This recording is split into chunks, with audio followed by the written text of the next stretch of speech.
Hi guys, welcome back to the Morning Vlog. I'm John. Welcome back to the channel. I'd like to thank everybody before we get started here today for joining the channel and watching the videos that I've put out so far. They're not getting the views that I was hoping for, but you know, they're getting views and that's the main thing, right? I thank everybody for what they're doing to help me grow my little channel. And for the people that are watching my channels and haven't subscribed yet, please subscribe. There's going to be many more videos coming. Whether they're good or bad, I'm not sure. You guys can be the judge of that, right? Today we're going to talk about a thing that's long gone. That's hitchhiking. I did it when I was younger, and I had the most memorable experience of my life hitchhiking across Canada. And we're going to get into that a little bit more here in along the video here. I think most of the biggest thing about hitchhiking today, people are scared to be doing it. You hear so many people being killed out on the road, and people going missing, and you know, or this one's crazy or that one's crazy, and you know, it is what it is. It is getting more dangerous. I'm not gonna lie, right? There's a lot of highways that you're just not allowed to hitchhike. Period anymore. I know here when I got to BC. When I was coming from Newfoundland, there was parts of the highway there, like the Coquihalla, down through Merritt and that area there. I wasn't allowed, not supposed to hitchhike, but I did. I didn't get caught, thank God, because I would have been in a lot of trouble. But I was picked up by this nice fella that was just coming out of the. At the time, it was the Merritt Music Festival, I think it was called. Never been to it, but I've heard about it. This guy was coming out of the driveway from there, and he said, "You better get aboard if you want to ride." You know, so I had to run up there, get aboard, and take off. Right. Um, when I did it, now this was quite a few years back now. Um, it was still, I mean, it was still iffy to be doing, but I did it because my dad hitchhiked all across Canada, and he did a little bit of the States, up through the Northwest Territories. And when he did it, I always thought to myself, "Oh God, you know, that's something I might like to do one day." And I always kept it in the back of my head. Well, this one year, I took some time off work and I went back to see my mom, and you know, I thought to myself, what a great time to just do it and get it over with, you know. So my return ticket, what I did is I traded it in, believe it or not, and I bought myself a little pump tent and a knapsack, and I packed up the clothes that I had brought, and I started my trek right from St. John's. I think the first night I got out there to Grand Falls where my dad was staying, and I got to say goodbye to him, you know, and so on and so forth. Then the very next morning he walked me up to the highway. He says, "Well, good luck," you know, and away I went. I didn't have a lot of money at the time. I mean, I had a little bit of money that was put into my bank from my boss for my, you know, my vacation time. I had to call him and tell him what I was doing. I had to take a little bit more. I had some time saved up, so I decided, you know, let's take it and do what we have to do. My boss thought I was crazy at the time. And thinking back now, I think I was a little bit crazy at that point.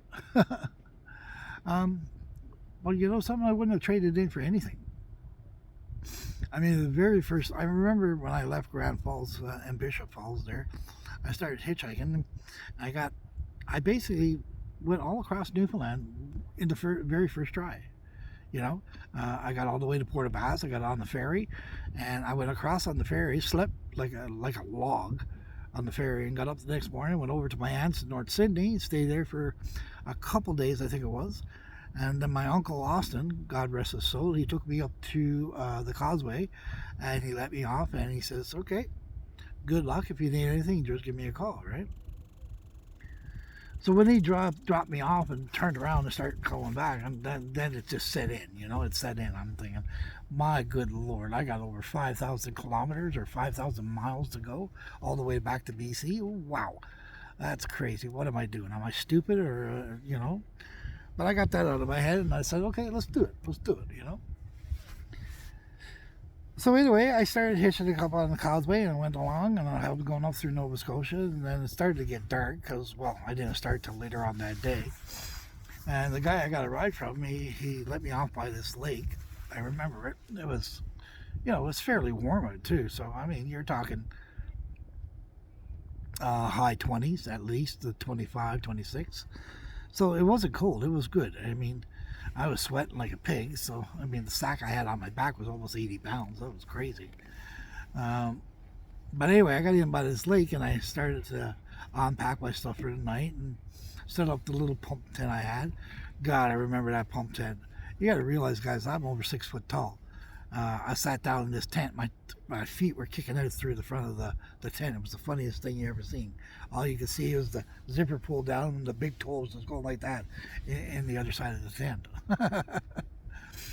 So anyway, I did that. I had a great sleep. I woke up the next morning and all you could hear was the birds chirping and the water from the lake just hitting on the shore. And I opened up the door and looking out, and what should be there on a big old pole but a big bald eagle. Man, it was beautiful. It was just a beautiful, beautiful scenery. So I sat there and had a little bit of breakfast, and I packed up everything and I started off again. Um, it took me a total of probably just over 2 months to hitchhike across Canada. And you know, people say it's to watch your back, but I've met a lot of good people with a lot of good stories.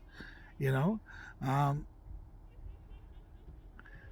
people say to me that they're still good in Canada, and there really is. You know, um, I just wish you could have seen what I seen. I mean, it's phenomenal.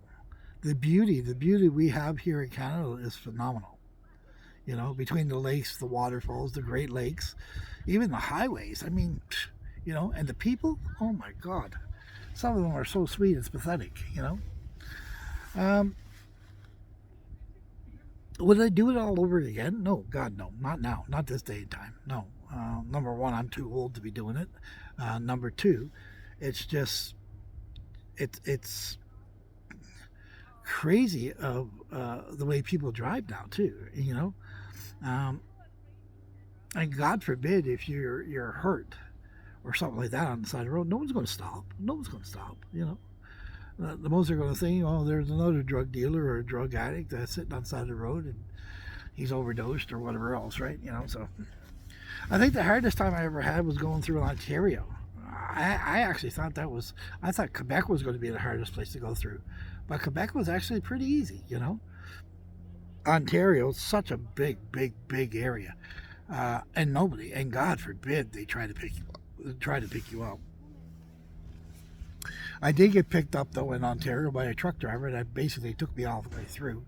I spent that night at a truck stop in between the islands. There was the highway going one way, the highway going another one. There's a big old truck stop there, and on the front of the truck stop there was a grassy area, and that's where I set up my pump tent. And you know, got up the next morning. I was able to go in and have a meal and get on the road again. Right. I tell you this much, it was great exercise. It was very hot too. I mean, like I said, some days were all right, 22, 23, 24, 25 degrees. And then other days was like 36. It was crazy. I'd be so hot and so sweaty. I lost a lot of weight. I left Newfoundland. I was 200 and I think it was 240, something around there. I got to BC. I was 187 pounds, guys. 187. And I'm not talking flab either. I'm talking muscle just from the walking and the exercise you actually get from that, right? I'll never forget the time I had. It was great. Like I said, I met so many people and the stories they were able to share with me and the things I've learned about Canada along the way. I wish you were able to do it yourselves. Would I recommend anybody doing it? Probably not. Probably not. And if you did do it, I tell you to do it in pairs. I know there's a lot of people that go overseas and do it. I would have loved to have been able to do that. I would have loved to have been able to do that. And if I was smarter when I was younger, I probably would have done that, right? But I went through a hard life, and, it is what it is. I'm not going to get into that no more. And, I just didn't do it, right? But to the ones that are doing it, be safe. Know your surroundings. Keep your, how would you say, your spidey sense going, right? And always go with your first instinct. Never double think it. Just go with your first instinct. That'd be my best advice to you. Anyway, guys, that's about it for today. I'm up here sitting down here making beautiful, beautiful memories with my wife at Manning Park. Look at this. Look at this. It's absolutely gorgeous. Absolutely gorgeous. Wish you guys were here to sit down and have a chat with me. But hopefully, you guys can get something out of the video. And I guess the point of my video tonight is, if you're going to do it, guys, go ahead. Take a stab at it. But make sure you're in pairs. Don't do it by yourself. It's just too many stories out there, too many things going wrong, and it's only getting worse, guys. So until next time, guys, please comment, like, and subscribe on the channel, and help me to grow my little channel here, and hopefully I can get to a lot more people. I thank you guys for watching. God bless. Stay safe and keep your loved ones close. Bye for now, guys. Have a great, great evening.